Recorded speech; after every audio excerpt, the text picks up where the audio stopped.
This afternoon, state and local leaders joined together in Miami talking about how to fight back against human trafficking during this year's World Cup.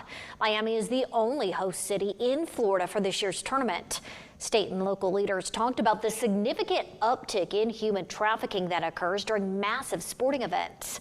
In the past year, Florida has broken its record in making arrests related to human trafficking. The state has also increased convictions for those who take part in it. Florida's Attorney General explained how the signs of a victim being trafficked are not always obvious, and that's where the danger lies.